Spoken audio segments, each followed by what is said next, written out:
Wow, আমার health insurance company direct claim settlement করে, but তোমার হেলথ ইন্স্যুরেন্স কোম্পানি টিপিএ এর মাধ্যমে ক্লেম সেটেলমেন্ট করে। তাহলে আমার কোম্পানি বেটার, তোমার কোম্পানি বেটার নয়। এরকমই মিথ মার্কেটে রয়েছে। এটা কি ঠিক? আজকে এই বিষয়ে জেনে নেব। আমি আপনাদের হেলথ ইন্স্যুরেন্স অ্যাডভাইজার নাকিব। প্রথমেই বলি, হেলথ ইন্স্যুরেন্স কোম্পানি টিপিএ একটা স্বতন্ত্র এজেন্সি, যে কোম্পানির অধীনে কাজ করে না, স্বতন্ত্রভাবে ক্লেম সেটেলমেন্ট করে। সে অ্যাজ পার পলিসি তাকে ক্লেম দিতে হবে। সে বেশি দিলেও কোম্পানির তরফ থেকে অডিট ডিপার্টমেন্ট তাকে প্ল্যানটি করবে, আর কম দিয়ে থাকলেও তার প্ল্যানটি হবে। আর যেখানে কোম্পানি ডাইরেক্ট ক্লেম সেটেলমেন্ট করছে, কোম্পানির ইন হাউস ক্লেম সেটেলমেন্ট, সেখানে তো কোম্পানির অধীনে রয়েছে।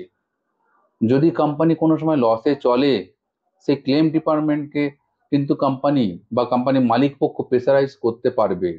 এবারে বলুন যে কোনটা বেটার। এরপরে আসি দ্বিতীয় পয়েন্ট, যে ডাইরেক্ট কোম্পানি হলে তাড়াতাড়ি আপনার ডিসচার্জ হয়ে যাবে বা তাড়াতাড়ি ক্লেম সেটেলমেন্ট হয়ে যাবে, আর টিপিআর মাধ্যমে হলে ক্লেম সেটেলমেন্ট হতে দেরি হবে। এক্ষেত্রে বলি, যখন টিপিএর মাধ্যমে ক্লেম সেটেলমেন্ট হচ্ছে, সেটা কিন্তু ডাইরেক্টই হচ্ছে। হসপিটাল বা নার্সিং হোমের সাথে টিপিএর ডাইরেক্ট কানেকশন রয়েছে, ডাইরেক্ট ক্লেম সেটেলমেন্ট সেখানেই হয়ে যাচ্ছে, হসপিটালে ক্যাশলেস। মাঝখানে কিন্তু কোম্পানিকে ইনভলভ হতে হচ্ছে না। হ্যাঁ, ইনফ্যাক্ট যদি কোনো পলিসি ফিচার নিয়ে বা কোনো ডেটার দরকার পড়ে, তখন টিপিএ কোম্পানির সাথে যোগাযোগ করছে। তাছাড়া কিন্তু পেমেন্ট স্যাংশন করার ক্ষেত্রে কোম্পানির পারমিশন লাগছে না। টিপিএর ফান্ডাটা হলো, তার কিন্তু প্রিমিয়াম থেকে একটা পার্সেন্টেজ পাচ্ছে তার আর্নিং। সে ক্লেম কম দিক বা বেশি দিক, তার উপরে তার আর্নিং ডিপেন্ড করছে না। তাহলে সে কখনোই কিন্তু ক্লেম কম দিতে যাবে না। ইনফ্যাক্ট টিপি হচ্ছে কাস্টমার ফ্রেন্ডলি, কারণ প্রতিটি টিপিএ চায় যে কাস্টমার আমাদের সাথে থাকুক, আমাদের সার্ভিসে সন্তুষ্ট হোক। তাহলে কিন্তু টিপি এর বিজনেস হবে। এই জন্য টিপি হচ্ছে কাস্টমার ফ্রেন্ডলি। তার ক্লেম দেওয়ার উপরে তার কিন্তু কোনো পার্সেন্টেজ বা কমিশন তার আর্নিং আটকায় না।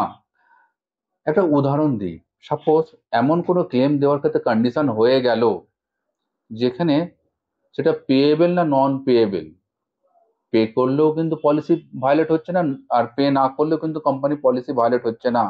সেক্ষেত্রে ডাইরেক্ট ক্লেম সেটেলমেন্ট যেসব কোম্পানি করছে, তারা কি করবে? ক্লেমটা কাস্টমার পে করবে কি করবে না? অবভিয়াসলি না করার চেষ্টা করবে, যাতে কোম্পানির পেমেন্ট বাঁচে। আর টিপি হলে কি করবে? সেটা যদি ছেড়েও দেয় ক্লেমটাকে, তার কিন্তু কোনো পানিশমেন্ট হচ্ছে না। তাহলে সে কিন্তু কাস্টমার সাথে থাকার চেষ্টা করবে। কারণ কোনো একটা টিপিএ, বিশেষ করে গভর্নমেন্ট কোম্পানিগুলো একাধিক টিপিএ থাকে। তাহলে সে চাইবে যে সামনে যখন রিনিউ করছে, কাস্টমারটা আমার অধীনেই থাকুক। আশা করি বোঝাতে পারলাম। আরো অনেক ফ্যাক্ট আছে, সেগুলো নিয়ে আর বিশদে গেলাম না। এবারে আপনাদের ওপিনিয়ন কি, কমেন্ট বক্সে কমেন্ট করে জানান। Thank you.